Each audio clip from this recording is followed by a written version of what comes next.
1. January. I'm taking out a £1 million lawsuit against you for deceit, malpractice, and personal injury. Even with the car windows shut, Freddy had to raise his voice to make himself heard over the blustering wind. Behind him, Phil Gruppenführer Stevens cackled delightedly and punched the air. "I told you, Freddy, it's a wonderful day. Listen to that wind." "It's not a wind. It's a gale. You're insane," Freddy growled, white-knuckled at the wheel. "Freddy, the rules are clear. Yes, Rule 1, Freddy hardly paused. No hike shall take place if the forecast suggests lives may be put at risk. Rule 4A, Phil was always a shade quicker than Freddy at fictional rules. The navigator decides if the weather is suitable. But I won't enjoy it, Phil cackled again. Freddy, there is nothing in the rules to say you've got to enjoy it. Ah, yes, Freddy sighed. Pain is the game, of course. I'd forgotten. Earlier that morning, Freddy had phoned in protest. But Phil had spoken patiently to his backsliding subordinate. In bad weather, Freddy, it's how good you feel afterwards that matters. Look in your rulebook, Appendix A, Understanding Your Body on the Hike. Gruppenführer, have you looked at the appendix to Rule 1? Should the navigator become insane, all rules are invalid, except Appendix C, which emphasizes the necessity of saving life and preventing distress. Didn't catch that last bit. Tell you what I'll do. I'll bring you a slice of Ruth's special ginger cake. There was a pause as Freddy pondered this. The sticky ginger cake. Absolutely. Just the thing to keep the cold out.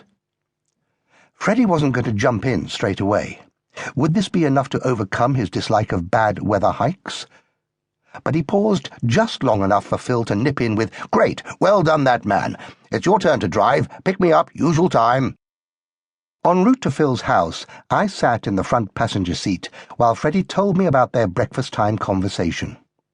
I could picture the scene.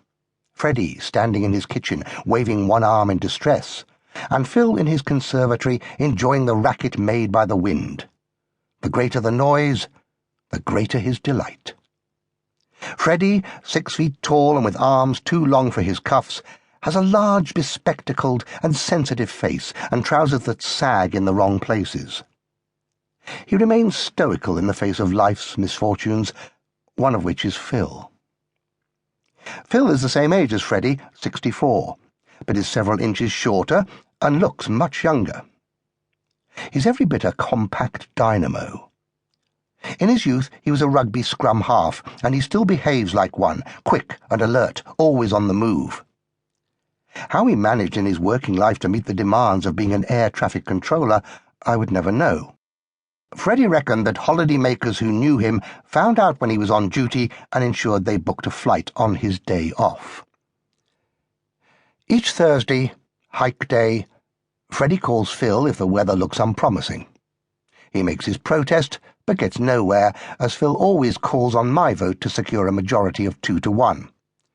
It'll clear up, the forecast's good. It's spoken like a mantra, but he's sometimes right. It is difficult for forecasters to be accurate about areas of hilly country like the Peak District. The northern part is called the Dark Peak, with its grim gritstone edges and outcrops. The softer white limestone dales of the south, pretty as a picture and easy to walk, form the White Peak. Today we rocked along the A515, the stone-walled road that crosses the high ground of the White Peak between Ashbourne and Buxton. The wind rose to new heights of fury, jostling the car and prompting a moan of terror from Freddy at the wheel. Sheep were being driven down from the hills, cattle clustered together for warmth, farmers battened down loose boxes, and traffic slowed to a crawl.